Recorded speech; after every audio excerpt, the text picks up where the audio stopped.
ሰላም ጤና ይስጥልን የተከበራችሁ የአሚኮ ወቅታዊ ተከታታዮቻችን እንደምን ሰነበታችሁ። አሚኮ ወቅታዊ ዝግጅታችን ተጀምሯል። ለዛሬ ወደ እናንተ ልናደርስ ያሰብነው ርዕሰ ጉዳይ ግጭትና የአእምሮ ጤና በሚል ነው። የባህር ዳር ዩኒቨርሲቲ የሕክምናና ጤና ሳይንስ ኮሌጅ መምህርና የአእምሮ ጤና ተመራማሪ የሆኑትን ፕሮፌሰር ፈንቲ አምባውን ጋብዘን በተለይ በጦርነትና በግጭት ወቅት የሰው ልጅ አእምሮ ምን ያህል ይቃወሳል፣ በስራ አእምሮ ላይ ያለው ተጽዕኖስ ምን ይመስላል የሚልና ሌሎችን ሀሳቦች እያነሳን ቆይታ እናደርጋለን። ምርጫችሁን የአማራ ሚዲያ ኮርፖሬሽን እንድታደርጉ በአክብሮት ጋብዛችሁ የፕሮግራሙ አዘጋጅ ጻድቁ አላምረው ነኝ። እንግዳችን ፕሮፌሰር ፈንቲ አምባው አክብረውን እዚህ ድረስ ስለመጡ በተመልካቾቻችን ስም እጅግ አመሰግኖታል። እኔም አመሰግናለሁ። ከመግቢያዬ እንዳነሳሁት ግጭትና የአእምሮ ጤና ለዛሬ የመረጥነው ርዕሰ ጉዳይ ነው። በተለይ እንደ አማራ ክልልም እንደ ሀገርም ካለንበት አውድ አንጻር ስናይ ባለፉት 2-3 ዓመታት ከዚህ በፊትም ከሰሜኑ ጦርነት ጀምሮ በርካታ ግጭትና ጦርነት ሲካሄድ የነበረበትን አሁንም ድረስ እያስተናገድን ያለንበትን ሁኔታ እናስታውሳለን እና በተለይ የአእምሮ ጤና መታወክ ሲባል ከግጭት ጋር እና ከጦርነት ጋር በተገናኘም ብዙ ሀሳቦች ይነሳሉ። ለዛሬም ትኩረታችን ይሄ ነውና እንደ መግቢያ የአእምሮ ጤና መታወክ ሲባል ምን ማለት ነው? የአእምሮ ጤና በምን ምክንያቶች ይታወካል የሚለውን መነሻ ሀሳብ አድርገን ማውራት እንችላለን። አመሰግናለሁ። ሀሪፍ ርዕስ ነው፣ ጥሩ ርዕስ ነው። በዚህ ላይ መወያየት ያስፈልጋል በተከታታይም ብዬ አስባለሁ። ስለጋበዝከኝ አመሰግናለሁ። የአእምሮ ጤናን መታወክን ከማውራታችን በፊት እሱ ራሱ የአእምሮ ጤና ምንድን ነው የሚለውን ብናይ ጥሩ ነው። ትኩረት የሚሻ የግንዛቤ ሊያዝበት የሚገባው ነገር ከዚህ ጋር ተያይዞ ስላለ ማለት ነው። አድማጮችም በደንብ እንዲከታተሉኝ የምፈልገው ነገር አለ።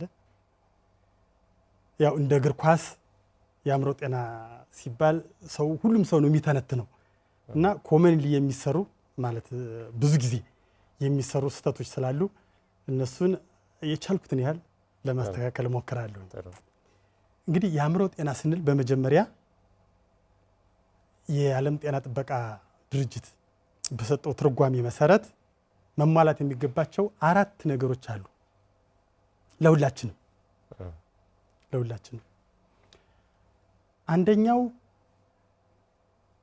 እኔ ያለኝ አቅም ምንድን ነው፣ አጠቃላይ ምን መስራት እችላለሁ። ለምሳሌ ማክሲመም ላምርት ብል ወይም ማክሲመም በከፍተኛ ደረጃ የመጨረሻው ከፍተኛውን ደረጃ አስተዋጽኦ ላድርግ ብል የኔ አቅም ምንድን ነው፣ ሙሉ አቅሜ ልጠቀም ብል ያ አቅሜ ምንድን ነው የሚለውን መለየት።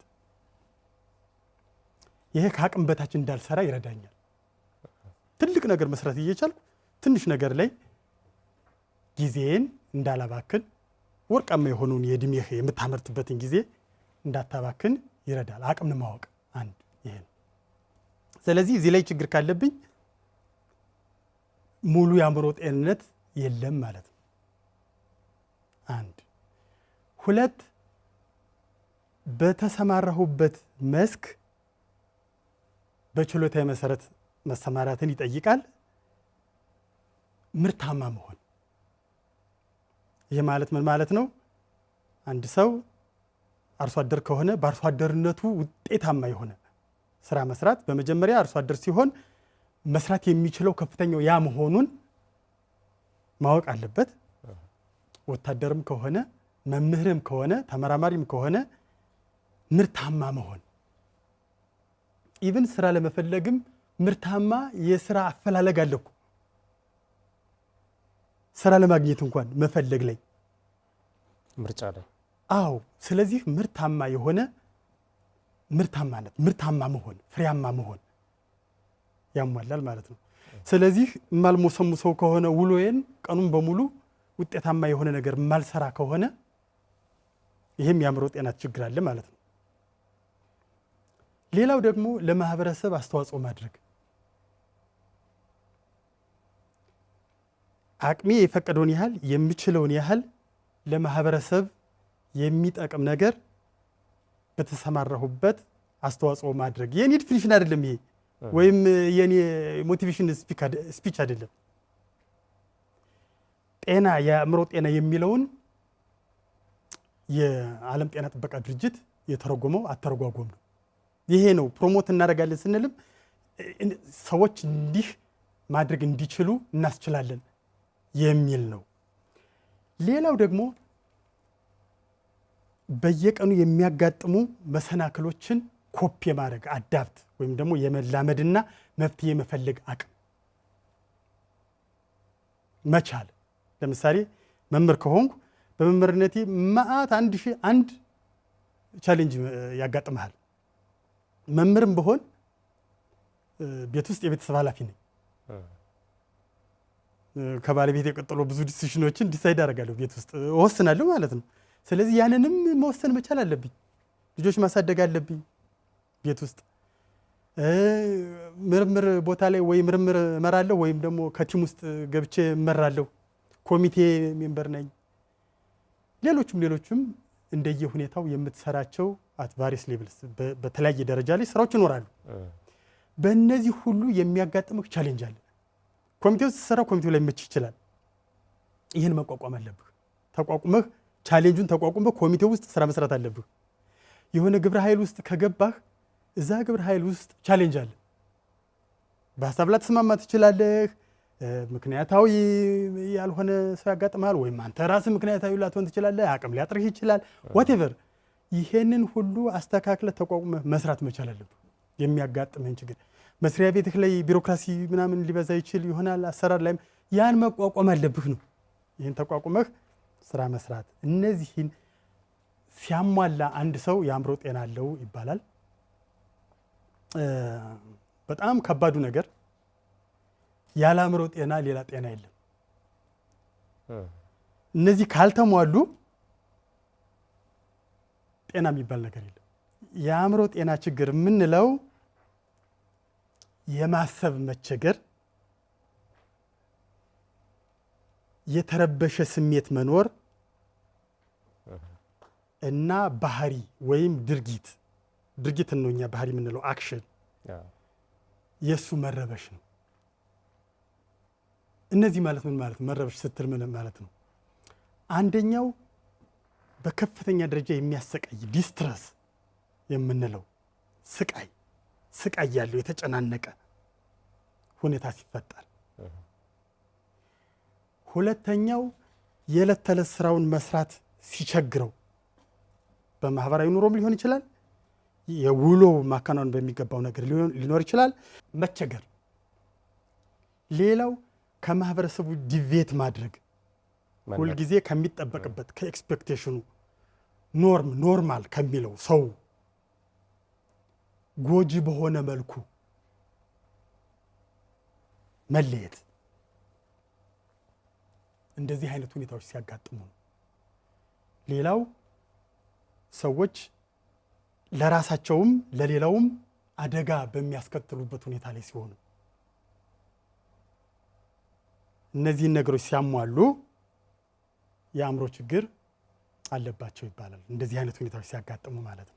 ምክንያቶቹ ምንድን ናቸው? እነዚህ እንዲከሰቱ የሚያደርጉ ምክንያቶቹ በጣም ውስብስብ ናቸው። ነገሩ አሁን ኮምፕሌክሲቲ የሚባለው ቲዎሪ ወይም የውስብስብ የሚባለው ነገር ሲመጣ ሁሉም ነገር እስካሁን ከምንረዳው በጣም እየተወሳሰበ ነው የመጣው። የመጀመሪያው ነገር የቤተሰብ ወይም የዘር ተጋላጭነት ይኖራል። ሁሉም ሰው እኩል ወደ ችግር ውስጥ አይገባም። ስለዚህ ተጋላጭነት ካለ በቤተሰብ በዘር ከሌላው ሰው የበለጠ ለችግሮች የሚሄድ ነገር ታገኛለህ። ሌላው ደግሞ ምንድነው? ድህነት ድሃ ስንል እንግዲህ የተለያየ አረዳድ ይኖረናል። ግን በጣም የሚያንገላታ አይነት ሁልጊዜ ከአንዱ ችግር ወደ አንዱ ችግር ከአንዱ ችግር ወደ አንዱ ችግር የመቋቋም አቅም የሰው የተወሰነ ነውና ያልቃል። እንደዚህ አይነት እንግልቶች፣ የህይወት እንግልቶች የሚኖሩ ከሆነ ተጋላጭነት ያላቸው ሰዎች ወደ አእምሮ ችግሮች ይሄዳሉ። በእኛ ተጨባጭ ሁኔታ በርካታ ችግሮች አሉ። ለምሳሌ የማይተላለፉ ለረጅም ጊዜ የሚቆዩ ተላላፊም ሊሆኑ ይችላሉ። ለምሳሌ እነ HIV፣ እነ ቱበርክሎሲስ፣ እነ ስኳር፣ የደም ግፊት ምናምን ለረጅም ጊዜ ያለባቸውና አልድን ሲል ጤና አጥቻለሁ ምናምን ይላሉ። ወደ አእምሮ ጤና ችግሮችም የሚሄዱበት ተደራራቢ ችግሮች በአንድ ላይ የሚመጡበት ሁኔታ አለ። አሁን ያነሳኸው የግጭት ሁኔታ ደግሞ ነገሮችን ውስብስብ የሚያደርግ የአእምሮ ጤናን የሚያቃውስ ሁኔታ ነው። ይሄ በደንብ ተጠንቷል፣ የሚታወቅ ነገር ነው። አንደኛ ነገር በጦርነት ጊዜ አስቀያሚ ነገሮችን ታያለህ። ሰዎች በአሰቃቂ ሁኔታ ሲሞቱ ልታይ ትችላለህ። ከባድ መሳሪያዎች ሲያርፉ ልታይ ትችላለህ። በቃ መሬቱን ራሱ ብትንትን ሲያደርገው እሱን ኢማጂን ያደርጋል። ይሄ ከኔ ላይ ቢያርፍስ፣ ከልጄ ላይ ቢያርፍ፣ ከእናቴ ላይ ቢያርፍ ምናምን የሚለው ነገር ራሱ አስቸጋሪ ሁኔታ ነው። የሕክምና ተቋማት ይወድማሉ። ስለዚህ ለምሳሌ ስኳር ህመም ካለብህ፣ የደም ግፊት ካለብህ፣ ሌላም ካለብህ አትታከምም። ይሄ ባይኖርብህ እንኳን ራሱ ብታመም አሁን እየትታከማለሁ ብለህ ታስባለህ፣ ትሰጋለህ፣ ትጨነቃለህ። ልጅ ይዤ ሽማግሌ ሰው ይዤ ምናምን ይዤ ልትል ትችላለህ። በአብዛኛው ለቤተሰብ የምታደርገው ነገር ይኖራል። ሌላ ደግሞ ጦርነት፣ በተለይ ደግሞ እንደ ጦርነቱ አይነት አሁን ለምሳሌ በእኛ ያለው አይነቱም የተለየ ማለት ነው። ረዘም ያለ ጊዜ የሚሆን ከሆነ 6 ወር በላይ ምናምን የሚሆን ከሆነ አስከፊ ከሆነ የአንድ ቀን ጦርነት ሊበቃ ይችላል። በቤተሰብ መካከል የሚኖር ከሆነ አንዱ በአንዱ ቡድን ገብቶ የሚዋጋ ከሆነ ከፍተኛ መፈናቀል ምናምን የሚኖር ከሆነ የላይቭሊሁድ ዴይሊ የምታመርተው ነገር ምናምን ካልቻልክ፣ ስራ መስራት ካልቻልክ እና ለልጆች የምንሰጣለሁ ምናምን የምትል ከሆነ ይሄ ድህነቱን ያባብሳል። ድህነት በመጀመሪያውም ችግር ያመጣል ብለን ነበረ። አሁንም የባሰ የአእምሮ ጤና ችግሮችን የሚያባብስ ይሆናል ማለት ነው። በራሱ በዋናነት እንደ ሜጀር ኮዝ ተብሎ የሚጠቀሰው ፖስት ትራውማቲክ ስትረስ ዲስኦርደር የሚባላል። በከፍተኛ ደረጃ ሰዎች ችግር ካዩ አእምሯቸው ልክ ቪቪድ ሁልጊዜም ያን ነገር ይዞ ስለሚቀር ያን በዛች ወቅት የተረበሹበትን ነገር እድሜ ልክ ሲረበሹ ይኖራሉ ማለት ነው። በግጭት ጊዜ ተያይዞ ደግሞ የሚለቀቁ የሚዲያው ምናምኑ የሚለቃቸው በጣም አስቀያሚ የሆኑ የሚዲያ እንትኖች ሪሊዞች በከፍተኛ ደረጃ ሊጎዱ ይችላሉ ትልልቆቹን ሰዎች። ኢቭን እኔ አስታውሳለሁ እኮ ሌላ ቦታ ላይ የኛ ልጆች በአይኤስ ጉዳት ደረሰባቸው ተብሎ የተለቀቀውን ዜና አይተው እዚህ የተረበሹ ልጆች ነበሩ፣ እኔ በአካል ማውቃቸው ማለት ነው። ስለዚህ በእኛም ሀገር ሁኔታ ሚዲያው ፕሪንትድ ሆኖ ነው የሚቀረው፣ በልጆች አእምሮ ላይ ተቀርጾ ነው የሚቀረው። ኢቭን በትልልቆቹ በህፃንነታቸው አድቨርሲቲ ወይም ደግሞ የተለያየ ችግር እንግልት ያጋጠማቸው ልጆች በኋለኛው ላይፋቸው ወደ አእምሮ ጤና ችግሮች የመሄድ እድላቸው በጣም ሰፊ ነው የሚሆነው።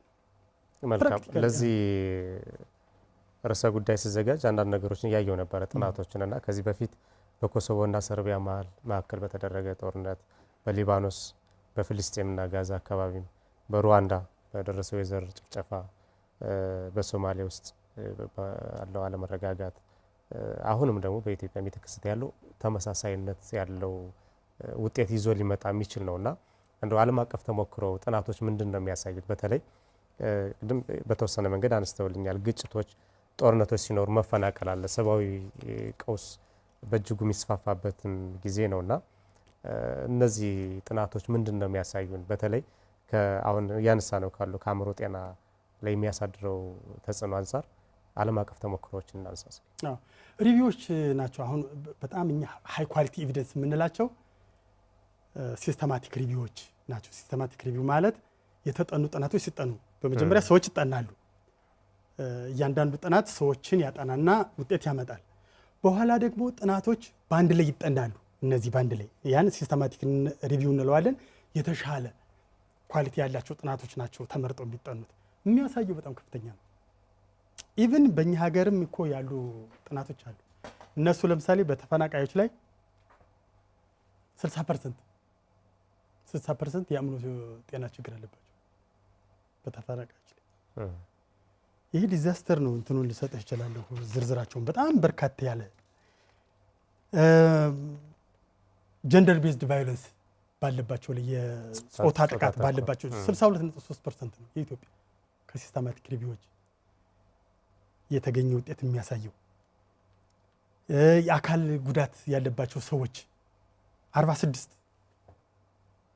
ነው 46.2% በእኛ ሀገር ማለት ነው። ይሄ ከሲስተማቲክ በቱበርኩሎሲስ በሽታ ያለባቸው ሰዎች 45% ነው። አንድ ሲንግል አሁንም ደጋግሜ ኢንፋሳይዝ ማድረግ የምፈልገው ለተመልካቾቻችንም የሚመጣው ነገር በሙሉ የአንድ ሲንግል ወይም ደግሞ የአንድ ተናጥል መንስኤ ውጤት አይደለም። ጦርነት ሌላው ችግር ላይ ነው የሚደምርልህ፣ ተደምሮ ነው የሚመጣ አብሮ ያለው ነገር በሙሉ። ጦርነትም ባይኖር ከፍተኛ የአእምሮ ጤና ችግሮች አሉ። በዛ ላይ ነው የሚጨመረው። ስለዚህ ሲጨመር ጦርነት ሲጨመርበት ይወሳሰባል። ራሱ አንደርስታንድ ለማድረግ ለመረዳት በሚያስቸግር መልኩ ይወሳሰባል። መፍትሄውም ይዛኑ ያህል ውስብስብ ይሆናል። ስለዚህ አሁን እኔ መግለጽ የሚፈልገው ነገር ምንድን ነው? በዓለም አቀፍ ደረጃ ወርልድ ዋይድ እናውቀዋለን በምንለው ደረጃ መቼስ ትጠራጠራለህ አይደል? እውቀት ጀነሬት ሲደረግ የምትጠራጠረው ነገር እንዳል። ይሄን ግን ቢዮንድ ዳውት የምናውቀው ነገር ምንድን ነው? የአእምሮ ጤና ችግሮች በግጭት በጦርነት ይባባሳሉ። ሜካኒዝማቸውም በጣም ብዙ ነው። እንዴት አድርጎ ወደ አእምሮ ጤና እንደሚወስድ ብዙ ነው።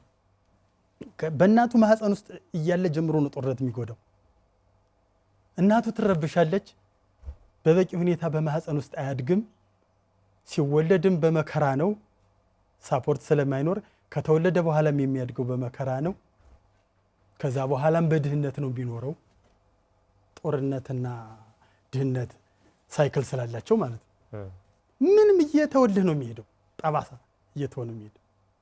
ያነሳን ያለው ጉዳይ ክልላዊ ሀገር አቀፍ ጥናቶችን አነሱልኝ ከዚህ ጋር የሚገናኘውና በአማራ ክልል በተፈጠረው የጸጥታ ችግር ምክንያት ቅድም እንዳሉት በርካታ ወገኖች በጭንቅ ውስጥ አሳልፈዋል። አሁንም እያሳለፉ ነው ያሉት ተመሳሳይ ጉዳዮች እየተመለከትን ስለሆነና መደበኛ ማህበራዊ እንቅስቃሴያቸው ይገታል። ይሄ ራሱ አንዱ መነሻ ሊሆን ይችላል። ለስነ ልቦና ጫና እና አእምሮ ጤና መቃወስም እንዲዳረጉ የሚገፋፋም እንደመሆኑ ጉዳዩን ምን ያህል አሳሳቢ ነው የሚለውን እናንሳ እስኪ። ምን ያህል አሁን ያለው የክልላዊ ጉዳያችን የአእምሮ ጤና ጋር ያለው ትስስር አሳሳቢነቱ እንዴት ነው የሚያዩት? በጣም አሳሳቢ ነው። እውነቱን ለመናገር ማለት ለመግለጽ እስከሚቸግር ድረስ አሳሳቢ ነው። ለምሳሌ በ2012 በፈረንጆቹ አቆጣጠር አጠቃላይ በማህበረሰብ ደረጃ የነበረው የአእምሮ ጤና ምን ያህል ፐርሰንት ሰው ችግር አለበት በሚለው 11% ነበረ። በ2018 ሲስተማቲክ ሪቪው የሚያሳየው 21.6% ከፍተኛ ደረጃ። በተማሪዎች 37% ነበረ ቀደም ሲል የነበረው ሲስተማቲክ ሪቪው። በ2017 እኔ እዚህ ባህር ዳር ላይ ያጠናሁት ሲንግል ጥናት ግን 60% ኮመን ሜንታል ዲስኦርደር የሚባለው የአእምሮ ችግር ምንድነው ድባቴ፣ ጭንቀት እና የአእምሮና የአካል ችግሮች በአንድ ላይ ያሉባቸው ናቸው። እነዚህ በሙሉ እገዛ በሚያስፈልገው ደረጃ የተጎዱ ናቸው ማለት ነው። 60% በተፈናቃዮች ማለት እኮ ምን ያህል ሰው ነው የተፈናቀለ የሚለውን ስታስበው ከፍተኛ እኮ ነው። ድህነት የሚያመጣው ከሆነ እኛ ድሃ ነን፣ ስለዚህ ሁላችንም ካንዲዴት ነን ማለት እኮ ነው። ላይቭሊሁድ መረበሽ ማለት እኮ እኔ እናንተ ስራ መስራት አልቻልንም ማለት ነው። ልጆች አሉን፣ ላይፍ ሊድ መደረግ እንደ አዝዩዥዋል አልተቻለም ማለት ነው። ስለዚህ ይሄ ግልጽ የባለሙያ ትንተና እንኳን እኮ የማያስፈልገው ነው እና አሁን ያለንበት በጣም ከባድ ነው። ከአሁን በፊትም በሆነ አጋጣሚ ላይ አንስቼዋለሁ። እነ ትምህርት ምናምን እኮ ተቋርጠዋል አሁን ወጣቶች ማለት ነው። ስለዚህ ጤና የአእምሮ ጤና የሚለውን ነገር ወደ ግምት ውስጥ የምታስገባ ከሆንክ ማን ጤነኛ አለ? ሁሉም ሰው አሁን ፕሮዳክቲቭ ሆኖ እየሰራ ነው በያለበት። ኤቱ ዜድ ውሰድ ከላይ እስከታች ያለውን ሰው ይይዝ ማስተዋል እኮ እንችላለን። ሌላው በግጭትና በጦርነት የመጀመሪያ ጥቃት ሰለባ አሁን ላይ እንዳሉት ማንም ጤነኛ የለም እንዳሉት ብዙ ሰው በሂደቱ ሁላችንም ተሳታፊዎች ነን ያለፍነን ነው። ግን ይበልጥ ተጋላጭ የሆኑ ሊባሉ የሚችሉ የህብረተሰብ ክፍሎች ይኖር ይሆን? ጥሩ ጥያቄ ነው። ምንድነው የእናቶችና ህፃናት ግልጽ የሆነ ነገር ነው። አካል ጉዳተኞች እናቶች የበለጠ ተጋላጭ ናቸው ከአቅም ጋር የሚሄድ በተለይ ደግሞ የእናቶች ሁኔታ እጅግ ያሳዝነኛል። ማለት ላይቭሊሁድ ሲቋረጥ ቤት ውስጥ የሚመገብ ነገር ሲጠፋ የመጀመሪያዋ መስዋዕት የምትሆነው እሷ ናት። ሳትበላ ብሉ እያለች ማደር የምትጀምረው እሷ ናት። እና ለቤተሰብ ያላቸው ዝም ብሎ ሲፈጥራቸውም እንደዛ ናቸው። ቤተሰብን የመንከባከብ ኃላፊነት የሚወድቀው በእነሱ ላይ ስለሆነ ደግሞ ወደ የትም የማይሄዱ አይንቀሳቀሱ። ቤት ውስጥ ነው ከልጆቻቸው ጋር የሚያልቁት፣ የሚራቡት፣ የሚወድቁት። ቤት ውስጥ መሆን ካልቻሉ ይወጣሉ። መጓዝም የማይችሉት እነሱ ናቸው። በየመንገዱ የሚሞቱት እነሱ ናቸው። የእናቶች ሁኔታ በጣም ያሳስባል። ልጆች በጣም ከባድ ነው። በችግር ጊዜ እኮ የሞተች እናቱን ጡት እንደያዘ የሚገኝ ህፃን ብዙ እኮ ነው እና ከባድ ነው። መፈናቀል፣ በዛሬ ደግሞ ጦርነት፣ እርግማን እና ከባድ ነው። እንኳን በዛ ሲቹዌሽን ውስጥ መሆን ማሰብ ራሱ ህሊና ላለው ሰው ወደ አእምሮ ጤና መቃወስ የሚወስድ ነው።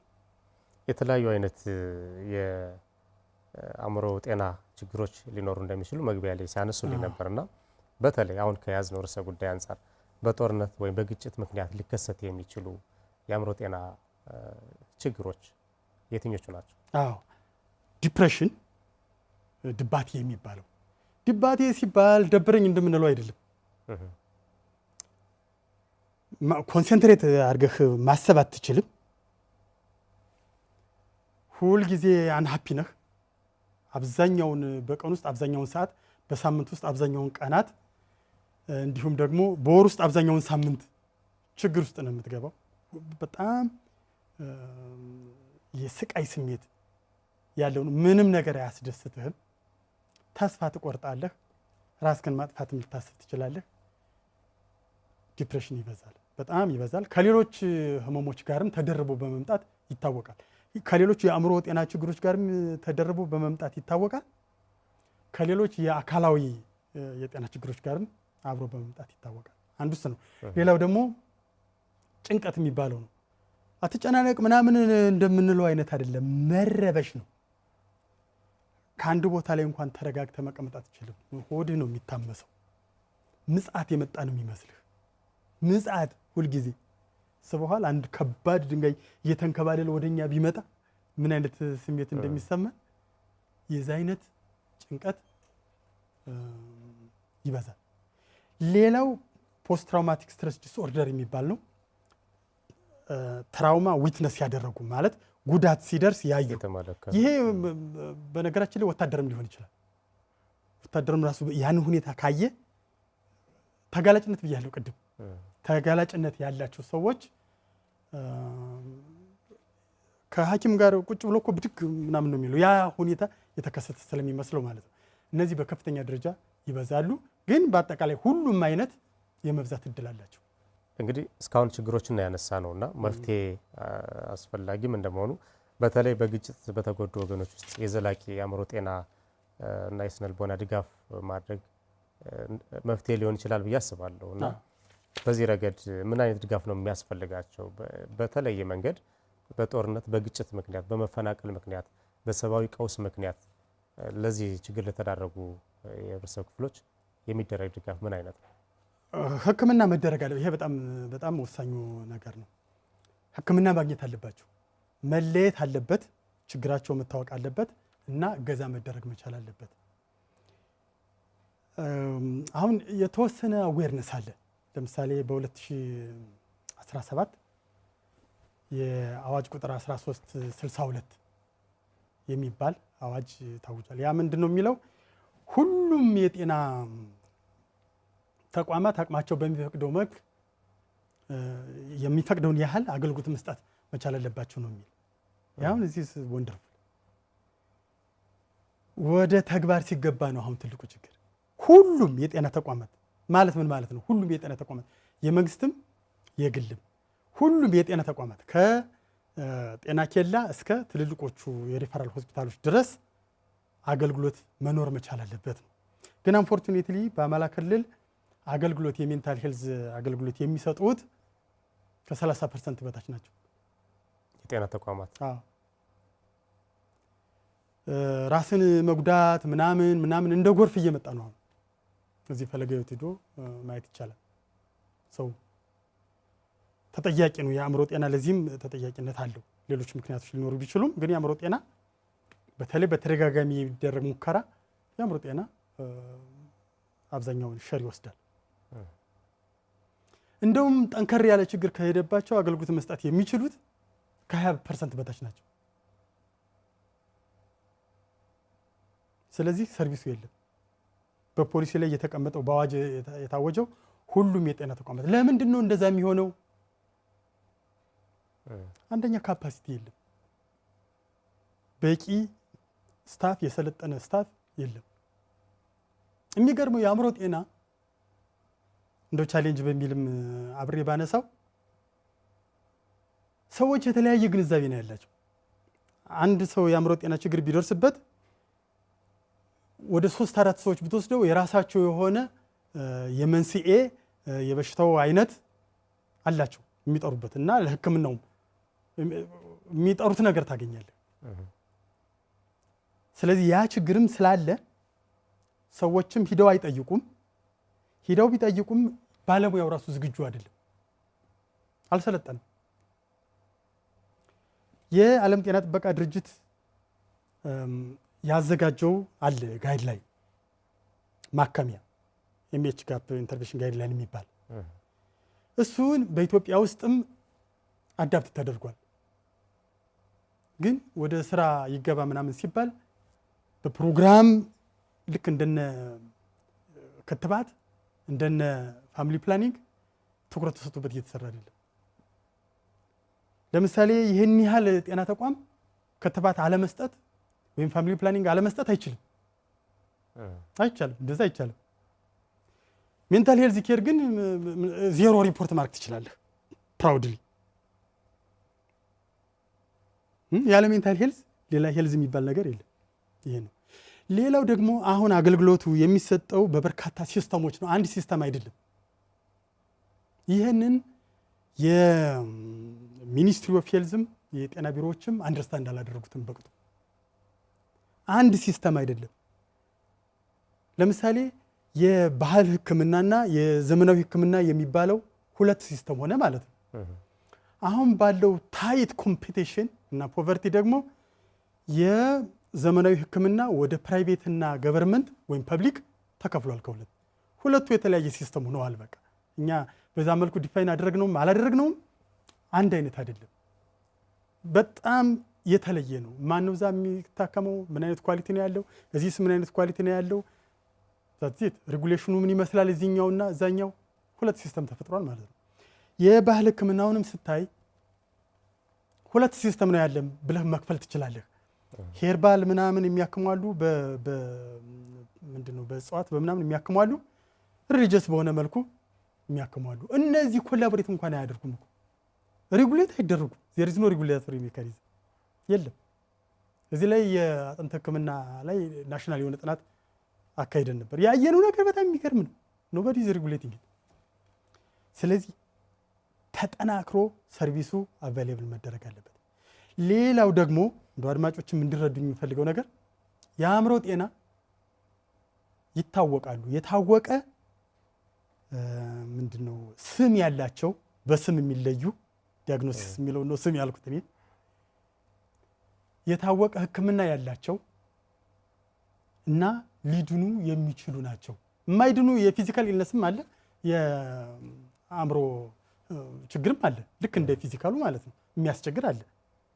አብዛኛው ግን ሊድን የሚችል ነው። ልዩነቱ ግን እና ትኩረት መደረግ ያለበት ነገር አንዱ ወደዚህም ስመጣ ያመሰገንኩበት ምክንያት የአእምሮ ጤና ችግሮች እንደ ኮሶ እንካይችን ቆርጥምና ትድናለህ የሚባል ነገር አይደለም። ክትትል ይፈልጋል፣ ይድናል። ሰዎች ችግር ሲያጋጥማቸው ወደ መድከም ወደ መውደቅ ብቻ አይደለም የሚሄዱ፣ ወደ መጠንከር መሄድ ይቻላል። ግን ድጋፍ ያስፈልጋል። ድጋፍ የሚኖር ከሆነ ነው። ምን አይነት ድጋፍ ነው መኖር ያለበት? አንደኛ ሬጉሌሽኑ፣ እነዚህ ሲስተሞቹ ተጠናክረው መቀጠል አለባቸው ነው። ሌላ ደግሞ ምን አይነት ሚክስ ኦፍ ኬር ነው የሚያስፈልገው፣ ወይም ደግሞ ምን አይነት ኬሮች ናቸው፣ ምን አይነት እንክብካቤዎች ናቸው የሚያስፈልጉ፣ እነዛንስ እንዴት ማድረግ ይቻላል? አንደኛው ነገር ሰዎች ለራሳቸው የአእምሮ ጤና እንክብካቤ የሚያደርጉበት እገዛ መሰራት አለበት። ለዚህ ኃላፊነቱን መውሰድ ያለበት ጤና ቢሮ እና ሚኒስትሪ ኦፍ ሄልዝ ነው። እያንዳንዱ ሰው ለምሳሌ ምንድነው ንጽህናን በተመለከተ በዚህ ጊዜ እጃችሁን ታጠቡ እንዲታጠቡ ምናምን እንደሚባለው ሁሉ በከፍተኛ ደረጃ የአእምሮ ጤና ሰልፍ ኬር እንዲኖር ትምህርት መሰጠት መቻል አለበት። ይሄ በፖሊሲ መደገፍ መቻል አለበት። ስለዚህ ፖሊሲ ሌቨል ኢንተርቬንሽኖች ይበዛሉ ማለት ነው። ፖሊሲ ያስፈልጋል። ለዚህ ሰዎች ራሳቸውን እንዴት አድርገው ነው የአእምሮ ጤናቸውን የሚያሻሽሉት፣ ምንድን ነው ማድረግ ያለባቸው የሚለው ላይ መሰራት አለበት። ሌላው ደግሞ በማህበረሰቡ ውስጥ ኢንፎርማል ኬር አለ። ይሄ ኢንፎርማል ኬር ሪኮግናይዝ አይደንቲፋይድ ሬጂስተርድ ሬጉሌትድ መለየት፣ መመዝገብ፣ መጠናከር እና ቁጥጥርና ክትትል መደረግ መቻል አለበት። ለምሳሌ አሉ የባህል ሕክምናዎች አሉ። ለምሳሌ ጸበል እኮ የአዲስ አበባ ዩኒቨርሲቲ ሳይካትሪስቶች ትልልቅ ሰዎች ናቸው። በእርግጥ ኪዳነ ምሕረት ቤተክርስቲያን ሂደው አብረው ያክሙ ነበር። ይህን እናንተ አክሙት፣ እኛ ደግሞ እንደዚህ እናደርግለታለን። ኮምፕሊመንታሪ ባደገውም ዓለም እኮ እንደዛ ነው የሚደረገው። እዚህ እንኳን ኮምፕሊመንት ሊደራረጉ ሂጄ ነበር ምናምን ካልክ እሱን ተውና ይሄንን ውሰድ ምናምን፣ ወይም ደግሞ ስንዛ ጣልና ምናምን እንደዚህ ኮምፕሊመንት አይደራረጉ። ኢቭን ፖቴንሻሊ እንደሚቻል ጥናቶች አሉ። እኛም ያጠና ነው አለ ቱበርኩሎሲስ ላይ የሚያሳየው የተለያዩ ምንድነው ሀገር በቀል እውቀትን ተጠቅመው በማህበረሰብ ውስጥ ሕክምና የሚሰጡ ኢንፎርማል እገዛ የሚያደርጉ ሰዎች አብረው የመስራት ፍላጎት እና እንደሚቻልም ጭምር በጥናት አሳይተነዋል። ይቻላል። ስለዚህ እሱ መጠናከር አለበት። ከሰልፍ ኬር ወይም ደግሞ ራስን ከመንከባከብ ቀጥሎ አብዛኛውን ሰው ሊያግዝ የሚችለው ኢንፎርማሉ እዛው አካባቢ በማህበረሰብ ውስጥ ያለው ኬር መለየት፣ መመዝገብ፣ መጠናከር፣ ቁጥጥርና ክትትል መደረግ መቻል። ይሄ የለም ከናካቴ ስላጠናቱ ነው እንደዚህ የሚል። ስለዚህ ይሄ መስተካከል አለበት። ሌላው በአዋጅ ቁጥር 1362 2017 ላይ በወጣው መሰረት ሁሉም የጤና ተቋማት አገልግሎት መስጠት መቻል አለባቸው። ያ ማለት ካሪከለሙ ላይ መካተት አለበት ማለት ነው። ሳይማሩ አይሰጡም። ስልጠናዎች መሰጠት አለባቸው ማለት ነው። ይሄ ደግሞ በጣም አቢዩዝ የሚደረገው ይሄ ነው። አንዳንድ ሶሪ በጣም ማለት የሚገርም ነገር ስለሆነ ነው ፈግግ ያልኩት። በአንድ ወርክሾፕ የሆነች 3 ቀን ስልጠና ሰጠህ 40 ሰዎች 200 ሰዎች አሰልጠነህ ምናምን ችግሩን የምትፈታው የሚመስላቸው ሰዎች አሉ። ያ አይሆንም። ልክ እንደ ክትባት እንደ ፋሚሊ ፕላኒንግ በየተቋማቱ አገልግሎቱ አቬል መደረግ መኖር መቻል አለበት እና መገምገም መታቀድ መቻል አለበት። እርስዎ ንግግርም አሁን የተረዳሁት ክፍተቶች እንዳሉ ነው። የአሰራር ክፍተቶች አሉ፣ የአረዳድ ክፍተቶች አሉ። እንደገና ደግሞ ያተገባበርም ላይ ሌላ ክፍተት ይዞ ይመጣል ማለት ነው። እነዚህ ሲኖሩ በዋናነት ያው እርስዎንም እዚህ ከመጡ ላይቀር የእርስዎን ሚና ማንሳት ስላለብኝ ነው። እርስዎ የአእምሮ ጤና ተመራማሪም እንደመሆኑ ክፍተቶችን እያዩ ነው። ልክ እንደርሶ ሌሎችም ደግሞ ሚና ያላቸው ምሁራን አሉ በዘርፉ ያሉና ትልቁ ኃላፊነታቸው በፖሊሲ ሜከሮች ሊሆን ይችላል፣ ለመንግስት አካል ሊሆን ይችላል፣ ለማንም ቢሆን ክፍተቶችን ማመላከትም እንደመሆኑ ምሁራን እየተወጡ ያሉት ሚና ምን ያህል በቂ ነው? ምናልባት የሄዳችሁበት ርቀትም ኑሮ ስራ ላይ እንቅፋት የሆነባችሁም ካሉ ማንሳት ይችላል። ቬሪ ጉድ። አይ ይሄም እኮ ይኸው እየሰራው እኮ ነው። አሁን እኮ ፖሊሲ አድቮኬት እኮ እያደረኩ ነው። በነገራችን ላይ ኢትዮጵያ በሜንታል ሄልዝ በኩል በባለሙያ አቫይላቢሊቲ ከአፍሪካ ትልቅ ደረጃ ላይ ያለች ሀገር ናት። ለምሳሌ ሳይካትሪስቶች አሉ፣ ቁጥራቸው ይነስ ይብዛ ግን አሰልጥነው ስራ ማሰራት ይችላሉ። ሜንታል ሄልዝ ኢፒዲሞሎጂስቶች አሉ፣ ምርምሩን የሚያግዙ አብረው ሊሰሩ የሚችሉ። በሳይኮሎጂ በፒኤችዲ ደረጃ ነው ስልጠና የምንሰጠው። በሶሻል ወርክ በፒኤችዲ ደረጃ ነው ስልጠናዎች የምንሰጠው። በጀንደርና ሪሌትድ ስተዲስ በፒኤችዲ ደረጃ ነው ስልጠና የምንሰጠው አለ። ግን ይህን በሙሉ አምጥተህ ወደ ፖሊሲ ፕላትፎርም ማምጣት ደግሞ ሌሎችም የሚጠይቀው ነገር አለ። ሌላ ደግሞ ኮምፕሌትሊ ምንም የሚሰራ ነገር የለም እኮ እያልኩ አይደለም።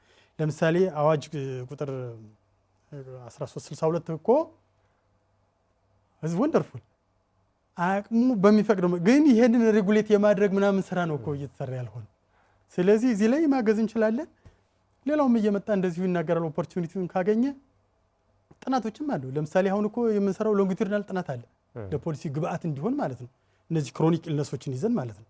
እነ ስኳር፣ ደም ግፊት፣ ካንሰር፣ ቱበርኩሎሲስንም ጨምረን ኢቭን እርግዝናንም ምናምን ጨምረን የሚያመጣው ጫና እና እንዴት ሄልት ሲስተሙ ለፖሊሲ ግብአት የሚሆን ነገር ያገኛል የሚል ነገሮችን እየሰራን ነው። በሁሉም ጤና ተቋማት ላይ መኖር አለበት። ከሱ ጠንከር ያለ ኮሚኒቲ ውስጥም ሰርቪስ ለሜንታል ሄልዝ ፕሮብሌም ላለባቸው ሰዎች መኖር አለበት። ኮሚኒቲ ቤዝድ ወስዶ ሆስፒታል ማስተኛት አይደለም። ቅርብ የሆነ ለኮሚኒቲ ሪሃቢሊቴሽን ሴንተሮች መኖር መቻል አለባቸው። ጀነራል ሆስፒታሎች ጠንከር ያለ ሕክምና መስጠት አለባቸው። ሪፈራል ሴንተሮች ደግሞ ለረጅም ጊዜ መተኛት ካለበት አንድ ሰው አስተኝቶ ማከም መቻል አለባቸው። ከርዕሰ ጉዳያችንም አንጻር በግጭትና በጦርነት ወቅት ከሚከሰት የአእምሮ ጤና ችግር ጋር በተገናኘ ስቃይ ላይ ያሉ ሰዎች ሊኖሩ ይችላሉ እና እነዚህ ሰዎች ቅድም እንዳሉት ታክመው ሊድን የሚችል አይነት ስቃይ ውስጥ ነው ያሉትና ምን አይነት ድጋፍ ያገኙ፣ ማን ነው ድጋፍ ሊሰጣቸው የሚገባው? ምናልባት ሂደቶችም ካሉ በዚሁ መረጃ ብንሰጣቸው። አሁን ምንድነው ህክምና አለው። የመጀመሪያው መልእክት ህክምናው ያለው የነዚህ ሆስፒታል ላይ ነው። ፒቲኤስዲ ፖስት ትራውማቲክ ስትረስ ዲስኦርደር የሚባለው ህክምና ያለው ሆስፒታል ላይ ነው። ስለዚህ ሆስፒታል ይድረሱ፣ ይታከሙ። ትንሽ ሻል ሲለው ባክን እየቀለድክ ነው ድነሃል የሚባል ነገር መምጣት የለበትም። ጊዜ የሚወስድ ስለሆነ ጊዜ ተወስዶ መታከም አለበት። ያለዛ እየተጎዳ ይሄዳል። መመለስም ላይቻል ይችላል ካልታከመ። እንደው መጨረሻ ላይ በክልሉ አሁን ያለው ነባራዊ ሁኔታ ግምት በማስገባት በአእምሮ ጤና አጠባበቅ እንዲሁም ደግሞ የማህበራዊ ስነልቦና ድጋፍ በማድረግ በኩል የሚከናወኑ ተግባራት ይኖራሉና ድርሻ ያላቸው አካላትም ይኖራሉ። ሚናቸው ምን ይሁን፣ ምን አይነት ድጋፍ ያድርጉ የሚለውን መልእክት አስተላልፈውልኝ ውይይታችን ጨርሳል። በጣም አሪፍ ጥያቄ ነው። የሚፈለገው ነገር ምንድን ነው? አጫጭር ነገሮች ሜንታል ሄልዝ ላይ ውጤት አያመጡ። ሶሊድ የሆነ ፕሮግራም በሄልዝ ሲስተሙ ላይ ኢምቢውልት መሆን አለበት። ምንድን ነው መካተት አለበት። ልክ እንደ ክትባት እኮ አሁን አንተ ሄደ መቀስቀስ አይጠበቅብህም፣ ሰዎች ይከተባሉ። ልክ እንደዛ የአእምሮ ጤና ግንዛቤን የሚሰጥ በሽታዎችን የሚከላከል እና የሚያክም በየደረጃው ማቋቋም ያስፈልጋል። የወጡት ነገሮች የሚገርም ነገር እናያለው። አሁን አንድ አዋጅ ብቻ አስቀምጥኩልህ እንጂ በብዙ የአፍሪካ ሀገሮች ላይ ያልተለመደ ሜንታል ሄልዝ ስትራቴጂክ ፕላንም ያለው በኢትዮጵያ ውስጥ ብቻ ነው። በእርግጥ አሁን አልቋል አለ። የአእምሮ ጤና የኒውሮሎጂካል ወይም የነርቭ እና ሳብስታንስ ዩዝ አጠቃቀም ፕሮግራም በኢትዮጵያ ደረጃ አለ። በሚኒስትሪ ኦፍ ሄልዝ በጥቂት ሀገሮች ብቻ ላይ ያለ ነው። በሁሉም ሀገር ላይ ያለ አይደለም። በትምህርት ቤቶችን እና ጤና ተቋማትን ኢንተግሬት የሚያደርግ ጋይድላይን አለ። ከዚህ ለምሳሌ በአማራ አማራ ፐብሊክ ሄልዝ ኢንስቲትዩት ከሌሎች ተቋማት ጋር ራሳቸው ሊገልጹ ይችላሉ፣ ግን ዶክመንቱን ስላየሁት ነው። የአእምሮ ጤናን ለማሻሻል ተብሎ የተዘጋጁ ዶክመንቶች አሉ። እነዚህ በሙሉ ከወረቀት አልፈው ኦን ዘ ግራውንድ ለመሄድ ድልድይ እንኳን የላቸውም፣ ዝም ብለው ወረቀት ብቻ። ስለዚህ ኬሩ የለም። ይሄ መስተካከል አለበት። አንድ ስብሰባ፣ አንድ ኮንፈረንስ፣ አንድ ዶክመንት፣ አንድ ምናምን ውጤት አያመጣም። የመጀመሪያው ነገር የጤና ባለሙያዎቹን ካፓሲቴት ማድረግ፣ ሰርቪሱን አቬል ማድረግ፣ ችግሩ ሊድን የሚችል ሕክምናም ያለው የምናውቀው መሆኑን መናገር እና ስራውን መጀመር። ከዛ በኋላ ራሳቸው ይመጣሉ። መልካም። ፕሮፌሰር ፈንቴ አምባው በባህር ዳር ዩኒቨርሲቲ ሕክምናና ጤና ሳይንስ ኮሌጅ መምህርና የአእምሮ ጤና ተመራማሪ፣ በነበረን ቆይታ እጅግ ደስተኛ ነኝ። በአሚኮ ወቅታዊ ተከታታዮቻችን ስም እጅግ አመሰግናለሁ። እኔም አመሰግናለሁ። የተከበራችሁ የአሚኮ ወቅታዊ ተከታታዮቻችን ትኩረቱን ግጭትና የአእምሮ ጤና ላይ ያደረገው የዛሬው የአሚኮ ወቅታዊ ዝግጅታችንን ይመስል ነበር። ፕሮግራሙን ወደ እናንተ በማድረስ እኔ ጻድቁ አላምረው ከመላ የስቱዲዮ ባለሙያዎች ጋር አብሬ ቆይታ አድርጋለሁ። በሌላ ጊዜ በሌላ ርዕሰ ጉዳይ እስክንገናኝ ሰላም ቆዩ።